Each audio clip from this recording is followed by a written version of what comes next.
lights up.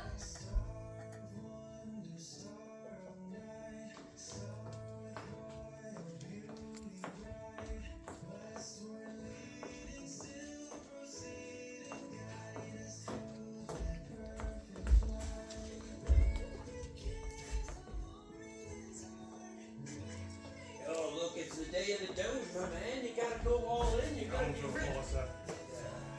Could you please see this? 100 grand, that's all you need. Yes, I know it's Christmas. I Don't don't gotta be care. such a Scrooge about it. Yeah, a bar humbug to you too. No worries. He'll learn. I know I got an eye on him. What's a Scrooge, Daddy? Oh, it's just a name people call someone who's mean and selfish and who hates Christmas. What? Who hates Christmas? How could anyone hate Christmas? I know, right? But Ebenezer Scrooge did.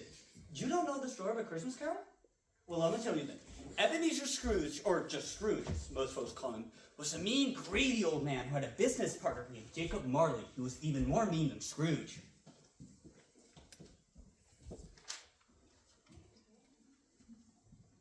Slight shift. Marley was dead to begin with. There is no doubt about that. The register of his burial was signed by the clergyman, the clerk, the undertaker, and the chief mourner. Scrooge signed it. Old Marley was dead as a doornail. I don't know what there is particularly dead about doornail. If it were up to me, I'd say a coffin nail is a dead piece of iron. But far be it from me to change the expression, or the country's done for. So, permit me to repeat, once again, empathetically, that Marley was dead as a doornail. Scrooge knew he was dead. Of course he did. How could it be otherwise? Scrooge and he had been partners for, I don't know, how many years? Scrooge was his sole executor, his sole administrator, his sole friend, and sole mourner, if Scrooge could be said to have mourned at all. And the mention of Marley's funeral brings me back to the point which I started from. There is absolutely no doubt that Marley was dead. This must be distinctly understood, or nothing wonderful can come from the tale we are about to relate. Scrooge never painted out old Marley's name. There it stood, years afterwards, above the warehouse door. Scrooge and Marley. Scrooge. He was a tight-fisted hand at the grindstone he was.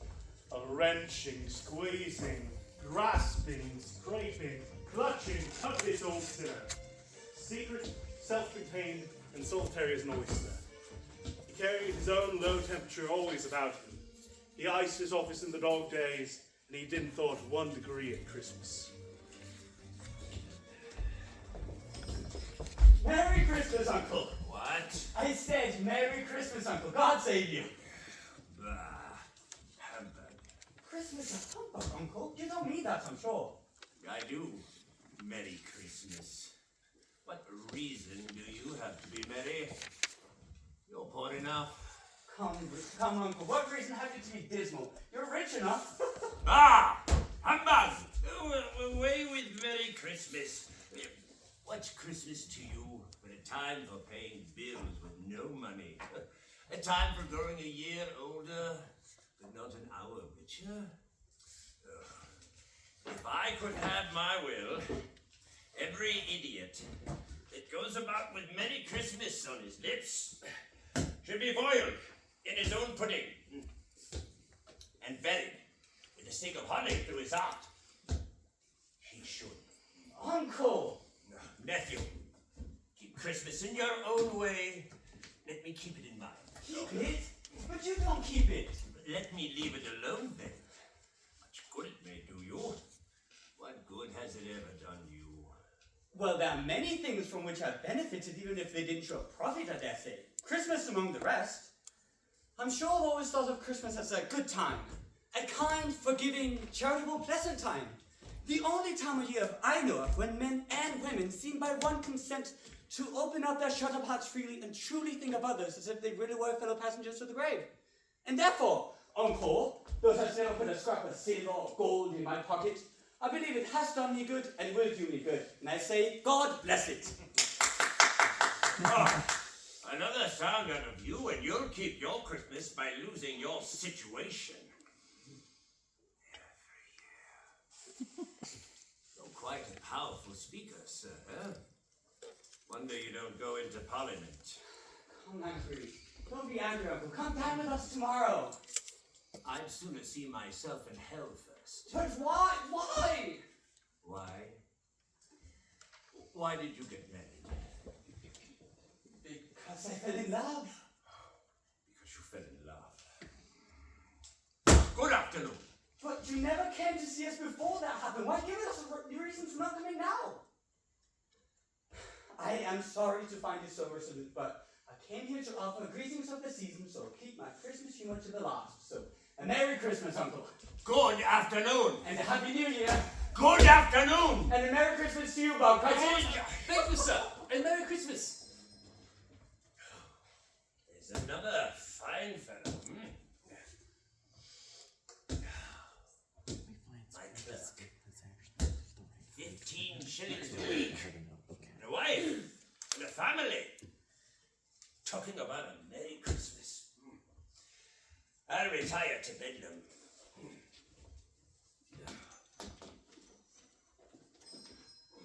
Scrooge and Marley's, I believe. Have I the pleasure of addressing Mr. Scrooge or Mr. Marley? Molly's dead. In fact, he died 7 years ago this very night. Oh, I am very sorry to hear it, but I have no doubt his generosity is well represented by his surviving partner. This festive season, Mr. Scrooge, it is more than usually desirable that we make some slight provision for the poor and destitute, who suffer greatly at this present time. Many thousands are in want of common necessaries. Hundreds of thousands are in want of common comforts, sir. Are there no prisons? Plenty of prisons. The workhouses, they're still in working order. They are, still, I wish I could say they were not. Well, I was afraid by what you had said first that something had occurred to stop them from their useful course. I'm very glad to hear it. Oh, a few of us are endeavouring to raise some funds to buy the poor some meat and drink and meals of warmth. We choose this time because it is a time of all others when want is keenly felt and abundance rejoices. What shall I put you down for? Nothing. You wish to be anonymous. I wish to be left alone.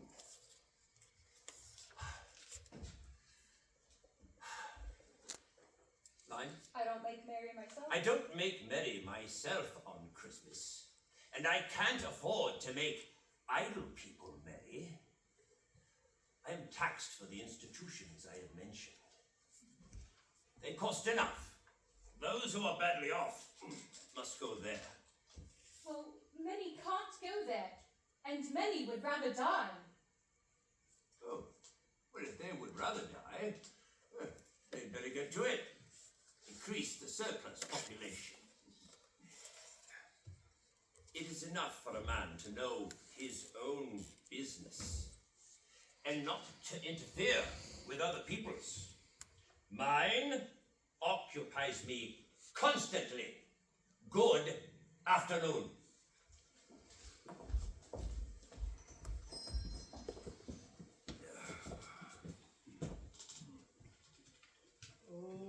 Oh come, Emmanuel, that ransomed captive Israel, who mourns in lonely exile here, until the Son of God appears. Rejoice, rejoice, Emmanuel shall come to thee, O Israel. What is all this noise? I didn't ask for any singing. Get away with all this noise, noise, noise!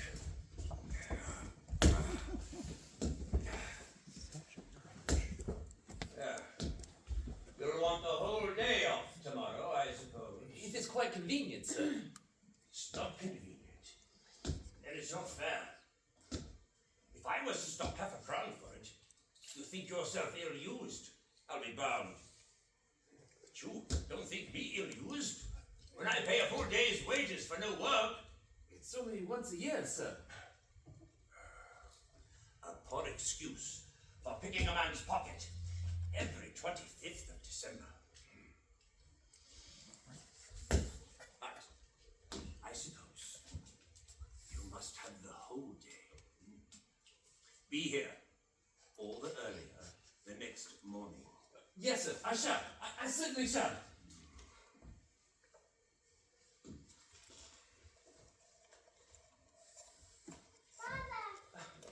Hello, my dear son.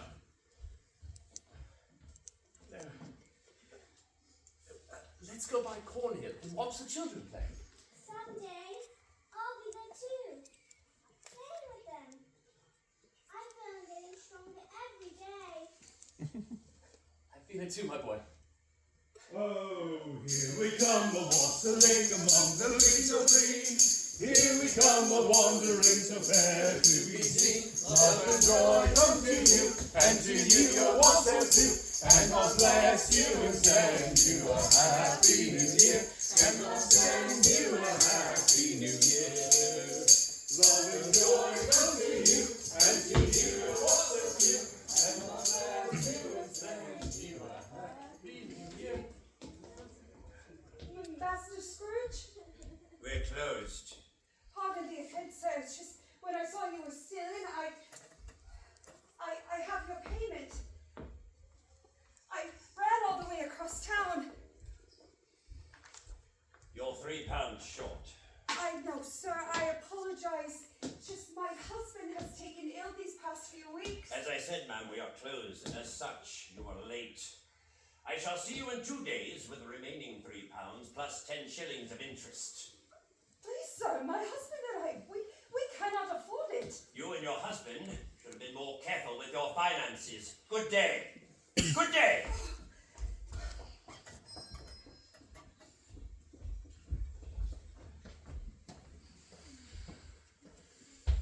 Scrooge took his melancholy dinner back to his usual melancholy tavern. He read all the papers and beguiled the rest of the evening with his banker's book before taking himself home to bed. He lived in chambers which had once belonged to his deceased partner. They were gloomy suite of rooms, for no one lived in it but Scrooge. Upon arriving in these chambers, Scrooge prepared for bed and sat down beside the fire to take his gruel. It was a very low fire indeed. Nothing on such a bitter night.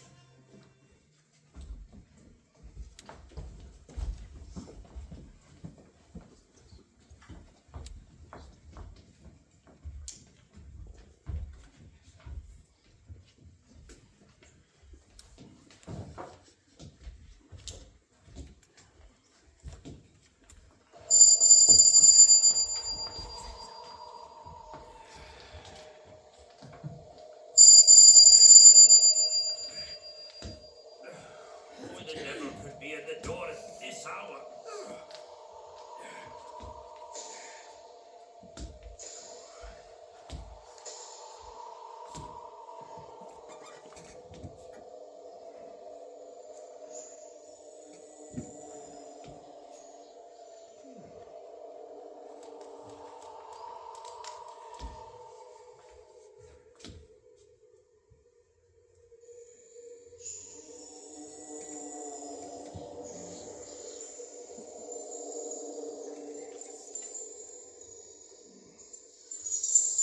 Come back.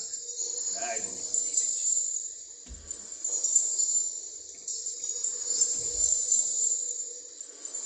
How now? Who is there? Who are you? What do you want with me? March! Who are you? Ask me who I was.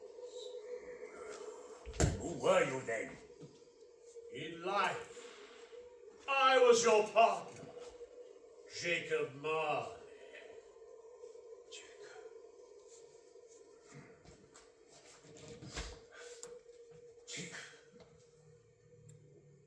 Jacob Marley.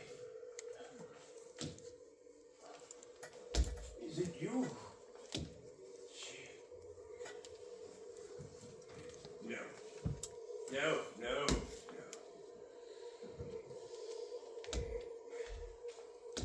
right.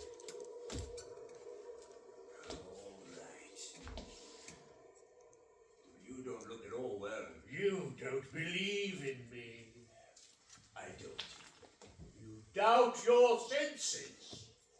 You always took pride in being a sensible man, I recall. Very little things affect my senses. You could be an undigested bit of beef, a blot of mustard, a fragment of an underdone potato. I must have a word with this dog. Yes, come, sit. Let me tell you all about our thriving business.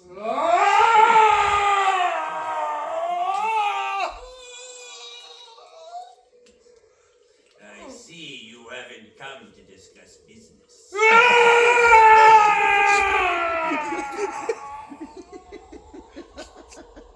Tell me, dreadful apparition, what do you want with me? Worldly man, do you believe in me or not? Yes, I do. I do. No. Why, I must.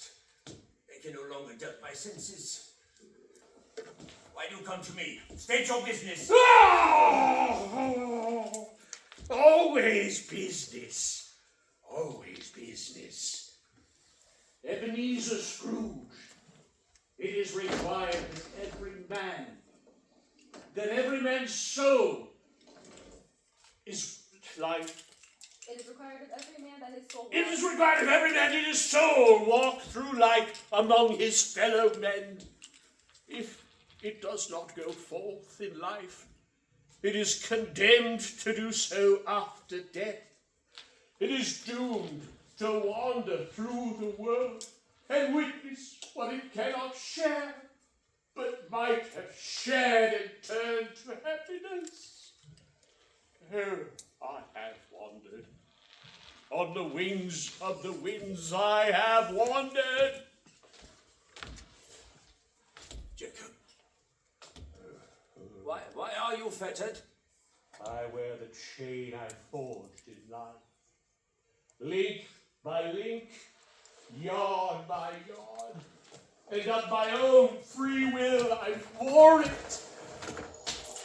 Is the pattern strange to you? You have your own chain to bear. Yours, would you know the weight and length of the strong coil you bear yourself? Yours would be as heavy and as long as mine on the day I died 7 years ago. And you have labored on yours ever since.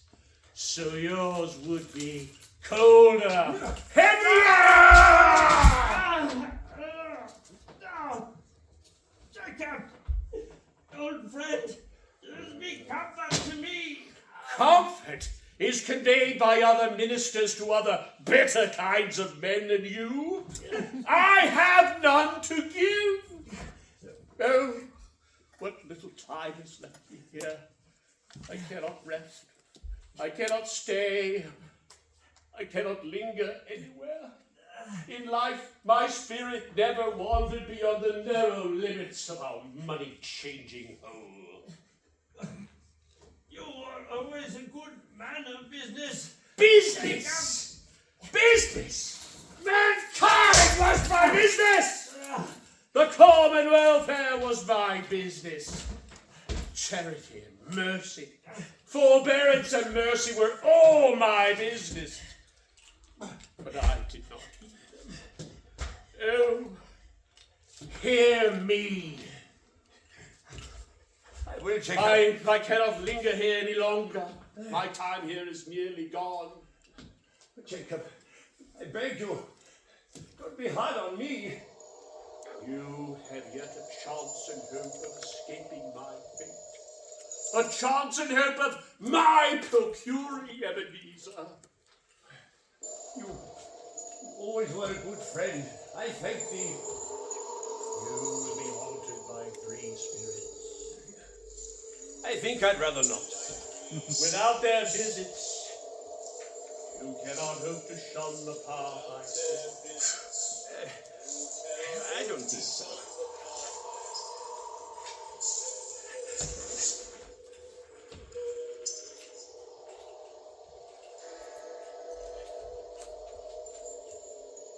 Jacob.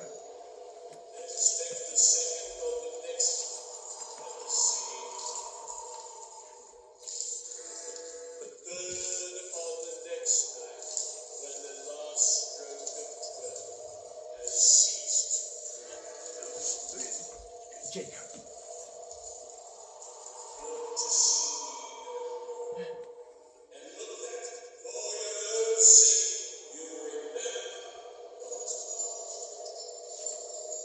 Jacob. Wait! Jacob!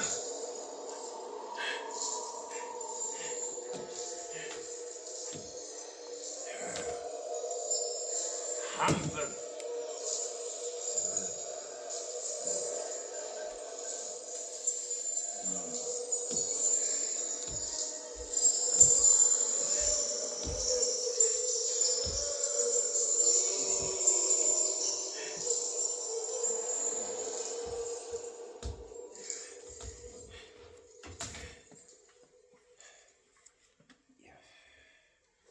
Lights up. Hamburger! What a fright. Was it a dream?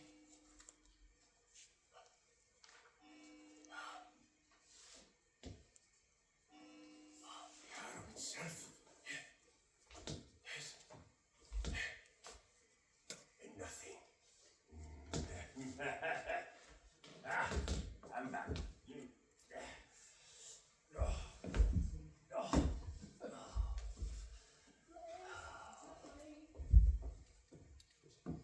Sorry, it's not playing.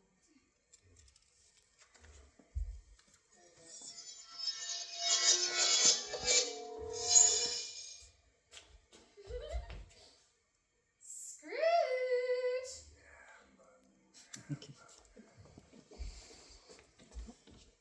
Scrooge! Scrooge! Hey, sleepyhead! Are you the spirit whose coming I was told about? I am. Who and what are you? I am the ghost of Christmas past. Long past? No, silly, your past. Spirit, that light you give, it hurts my eyes. Might you cover it? What? Would you so soon put out with worldly hands the light I give? I don't mean to offend, Spirit, as it seems we must share company. What do you want with me? Your welfare. I can see nothing more conducive to my welfare than an uninterrupted night of sleep. Your reformation, then. Take heed. Rise. Rise.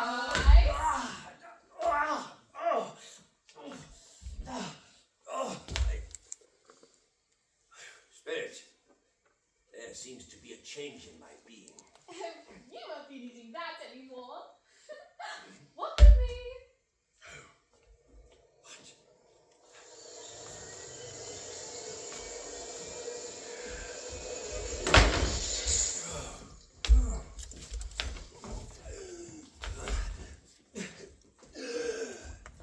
What? Cravens. I know this place. I was bred here. I was born. Your lip is trembling. And what is that on your cheek? Is that a tear? Oh. Nothing. So stop pestering me, Spirit. Lead on. Do you recollect the way, Ebenezer? Remember it. I could walk it blindfolded. Strange that you've forgotten it for so many years. That's David Masterson. And Rob Estes. Hello! These are but shadows of the things that have been. They have no consciousness of us. Watch this.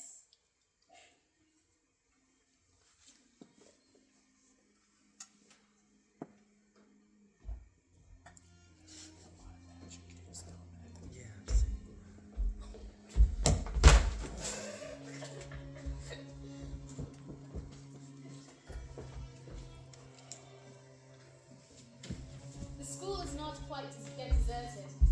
A solitary child, abandoned by his friends, is left there still, alone. Oh, he's over here!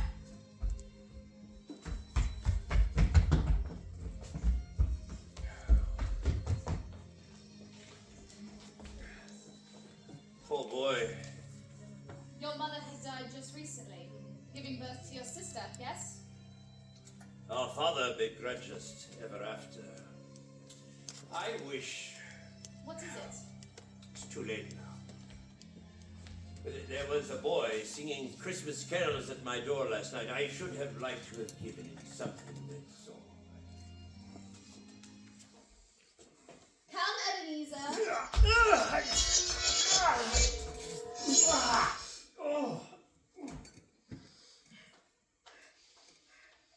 Dear brother! Fan? Little Fan!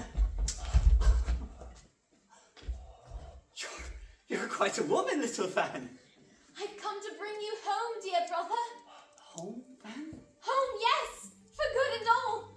Father's much kinder than he used to be. He was in a pleasant mood just the other night, so that I was not afraid to ask him if you might come home. And he said, yes, you should. And he sent me to bring you. Ebenezer, Father has arranged an apprenticeship for you. You're to be a man and begin your career. You'll never have to spend another moment in this dreadful school. But first, we'll be together all Christmas long and have the merriest time in all the world. A delicate creature, whom a breath might have withered, but she had a large heart. So she had spirit. You're right. I won't contradict it. God forbid. Come, Ebenezer, the carriage is just outside.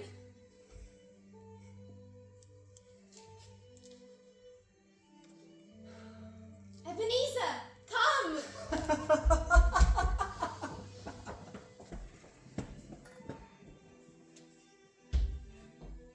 Your sister died a young woman, and has, as I think, a child? Yes. A son. Fred. Your nephew, the only family you have left. Yes. Come, Ebenezer. Oh, stop manipulating me. I do not like you. It's time for Christmas!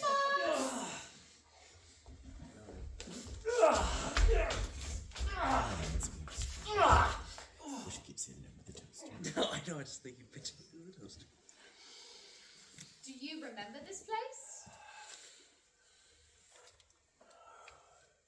Know it.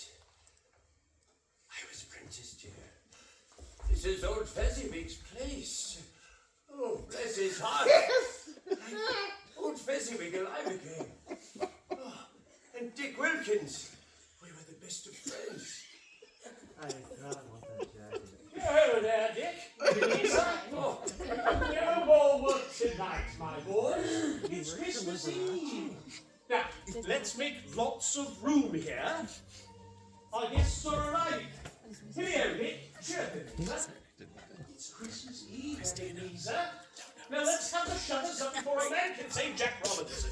Yes! Wonderful. Clear away, men. We'll need lots of room here. Our guests are arriving. Now then, who here is hiding my wife? Dear, you found me. Come here, This is sweetheart.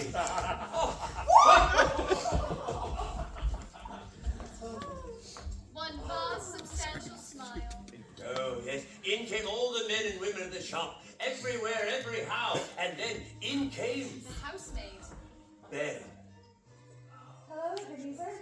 Oh, Belle. Merry Christmas. Yes. Would you like to sing the dance with me? Perhaps? Perhaps. I need to see Mr. Fezziwig. Shutters and whatnot. Excuse me. Ebenezer! Yes, sir. I expect, nay, I order you to dance with your young lady tonight. But Mr. Fezziwig. No, hold on. I may be old, some may think me fat, but one thing I am not is a blind man. I have seen you and Miss Bell stealing glances across the warehouse for weeks on end now. Time's fleeting, my boy. It's Christmas Eve. So drink all the punch and dance like a holy fool while you can, eh? So, that's settled. Right there. Oh, Mrs. Fezziwig. Yes, Mr. Fezziwig? Time to break in those new shoes. Come,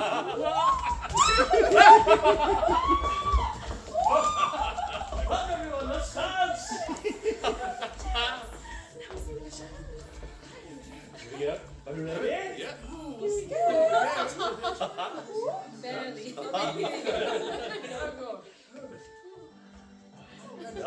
Starting.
There were more dances, and there were games, and more dances.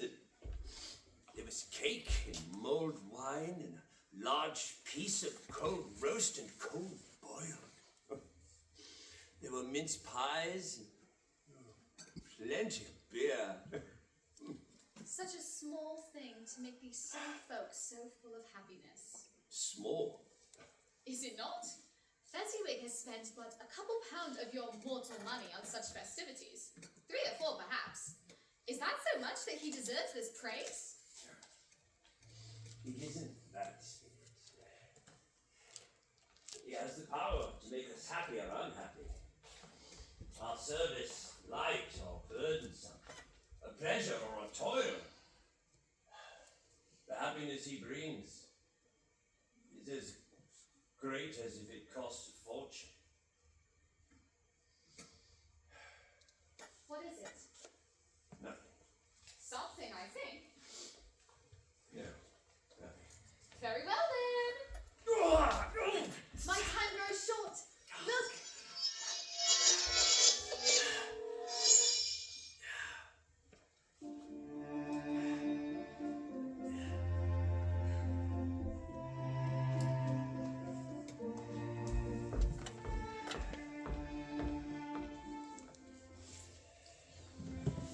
No. Spirit.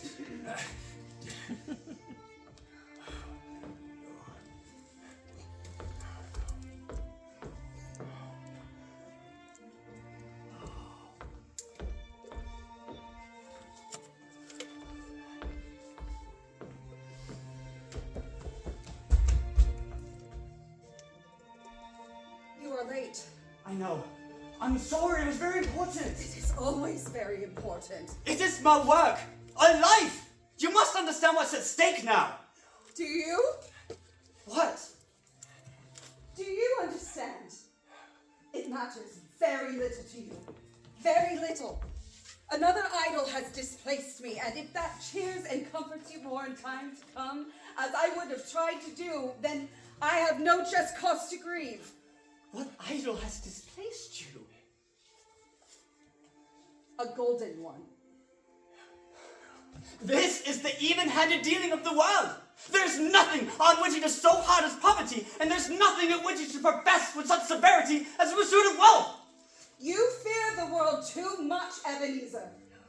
All of your hopes have merged into the hope of being beyond the chance of its sordid reproach. I have seen all of your nobler aspirations fall away one by one until there is nothing left but one master passion, the pursuit of profit. It consumes you, does it not? Even if I have grown so much wiser, what then? I'm not changed towards you. Oh, Ebenezer, our contract is an old one. It was made when we were young and poor and content to be so, until in good season we could improve our worldly fortunes by our patient industry. You are changed. When it was made, you were another man. I was a boy! Tell me, Ebenezer, if all this had not happened, would you seek me out and win me now? A poor, dowerless girl with nothing to bring to a marriage.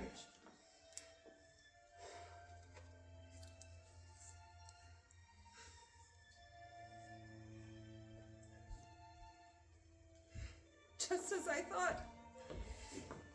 Oh, Ebenezer, I have no doubt that you will dismiss the thought of me very soon, as if you were glad to have awakened from a bad dream.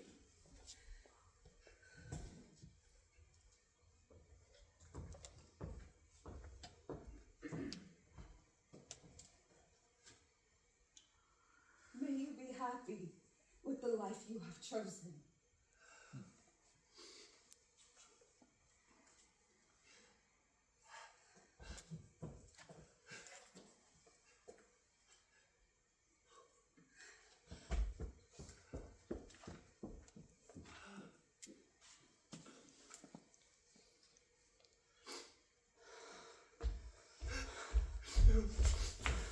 No, go after her! Go after her, you damn fool! Don't let her go! Alone again. Quite alone in the world. Don't spirit!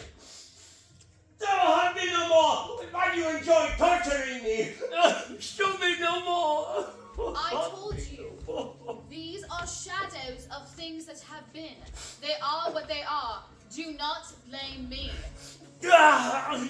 Oh, conduct me home, spirit. Take me home. Home. I pray you.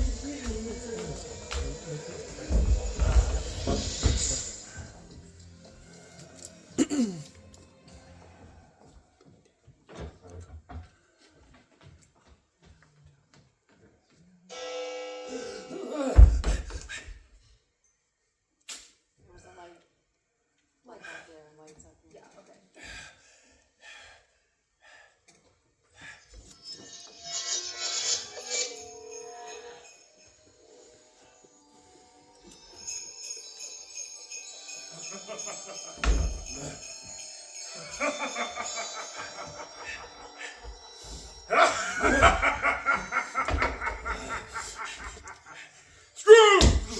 Ebenezer Scrooge! Come here and know me better, man! I am the ghost of Christmas present. Look upon me! You've never seen the likes of me. No. Never. And to walk forth with my elder brothers born in these later years. I'm afraid I have not. Do you have many brothers? More than 1,800. 1,800? That's tremendous. Your poor mother. Conduct me where you will, Spirit.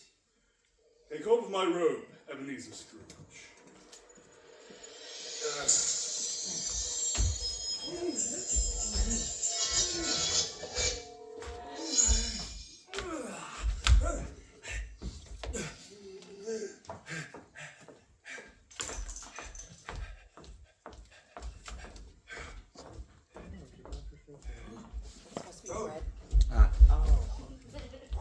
Is there a peculiar flavor you sprinkle from your torch? There is. My own.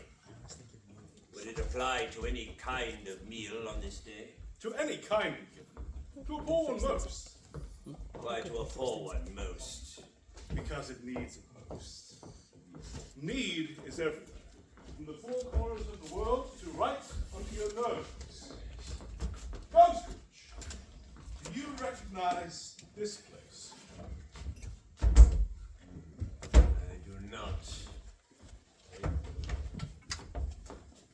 Is that Cratchit's wife? Is this the Cratchit home?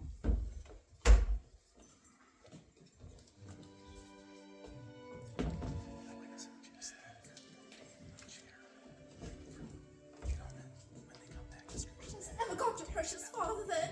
And your brother? Tiny Tim? And Martha wasn't this late last Christmas by half an hour?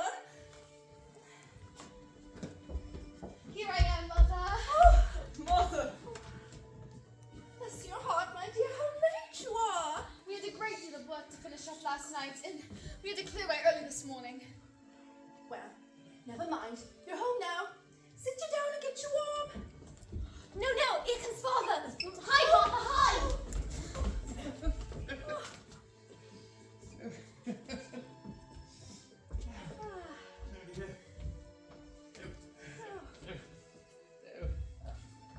Where's Martha? Not coming. Not coming on Christmas Day? Here I am, Father. My dear. Come, Tim. Come hear the pudding singing in the copper. And was little Tim, did he behave himself in church? Did. As good as gold and better. He gets thoughtful, sitting by himself so much, and he thinks the strangest things you've ever heard. He told me, coming home, that he hoped people saw him in the church, because he was a cripple. That it might help them remember who on Christmas Day made beggars walk and blind men see. But he's getting stronger every day. Just know it. Martha, bring in the goose.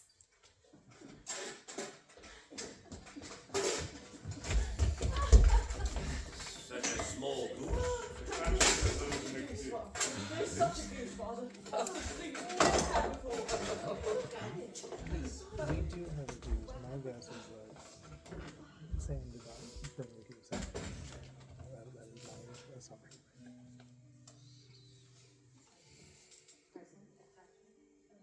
Bob, a Merry Christmas to Do we us have like a stock goose? A Merry Christmas to us all, my dears. God bless us. God bless us. God bless us, everyone. Saw one box. I didn't know Cratchit had a crippled child. Sitting right there. Tell me, Spirit, where Tiny Tim live? Wait, the giant? I see a vacancy of this table. And a crutch without an owner, carefully preserved. Oh, those No, kind spirit, tell me the child will be spared. If these shadows remain unaltered by the future, none other of my family will find it. What then?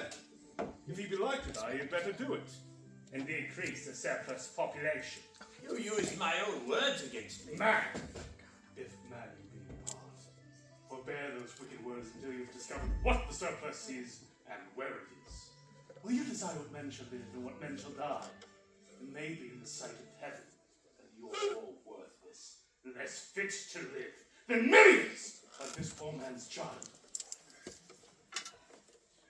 And now, my dears, a toast to Mr. Scrooge, the founder of the feast. Founder of the feast, indeed. I wish I had him here.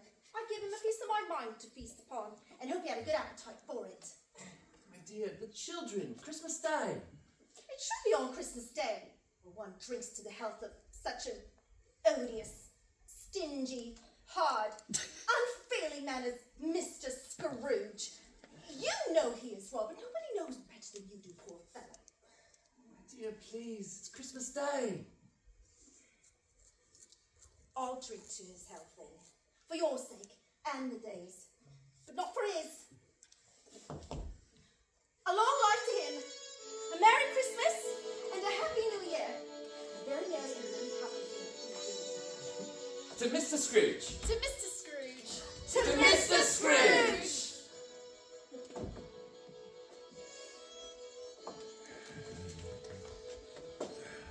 A very Merry Christmas and a Happy New Year. Let's hope it's a good one. Now let it be. And so this is Christmas, for weak and for strong, for the rich and the poor ones.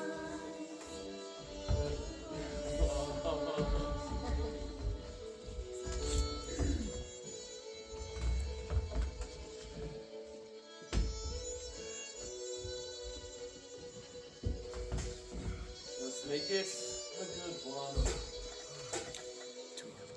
Without any fear.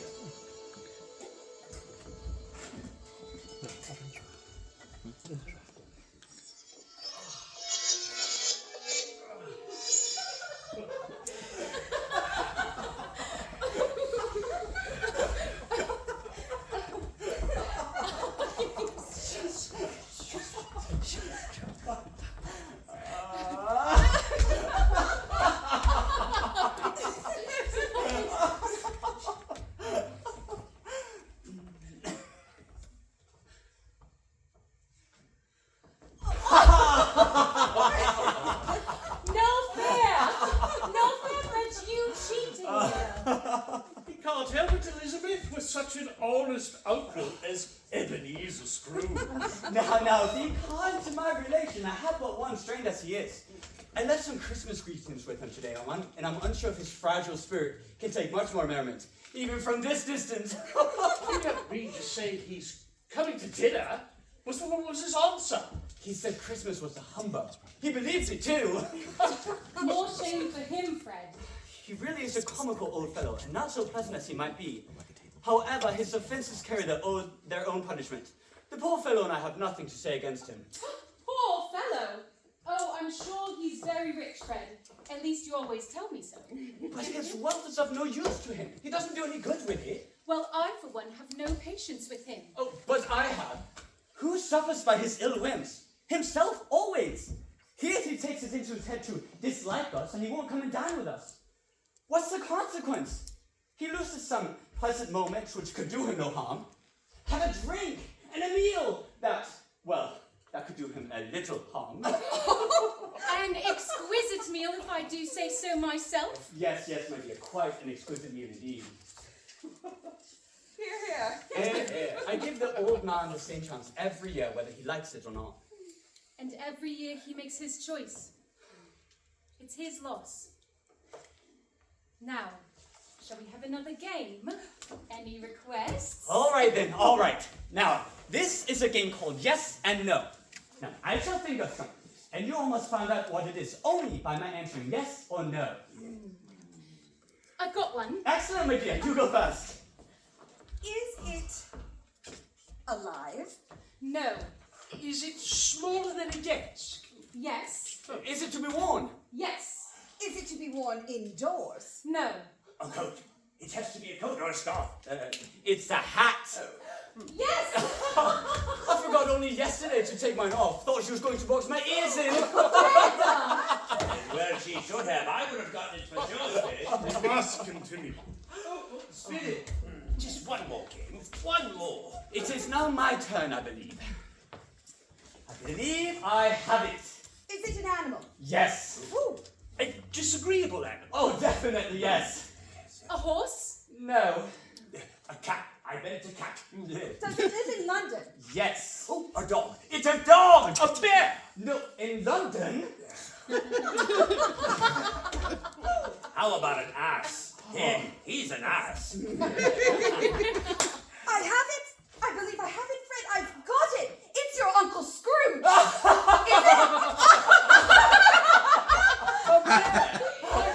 Is it? Yes, the lady has it. Okay. Now, he has given us plenty of merriment, and it would be ungrateful not to drink to his health. So grab your glasses. Here's to Uncle Scrooge. To Uncle Scrooge! I never knew how much my sister's face was here in Fred's face. Yes, a singular wit, this Fred. A bit frivolous. All these people, all this food. Oh, Spirit, are you all right? We must go forth. My time here is very brief. It ends tonight. Tonight? Hark! The time is drawing near. I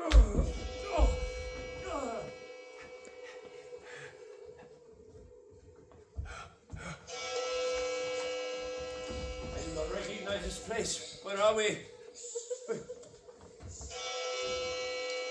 You hear that? Who's laughing? Stop laughing! Look, Scrooge! Look to your fellow passengers to the grave. Look! Are they yours? They are yours. They are man's. And they are with me at all times. One is ignorant, the other wise. Beware them both in all of their degrees. But of all, beware the one called ignorance. For on its brow I see doom. Deny it. Slander those who tell it. Commit it for your factious purposes, and make it worse. And bide your end. Are there no resources? Are there no refuge? Are there no prisons? Are there no prisons? Are there no workhouses? Are there no workhouses?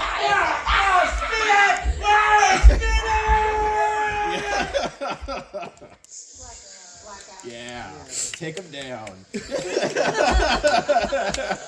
Are we really doing the President's Actually, Dance yeah. at All I Want for Christmas? Yes, we are. Awesome. So this will be the end of Act 1. There's gotta be blackout. Great job. Let's take a 15.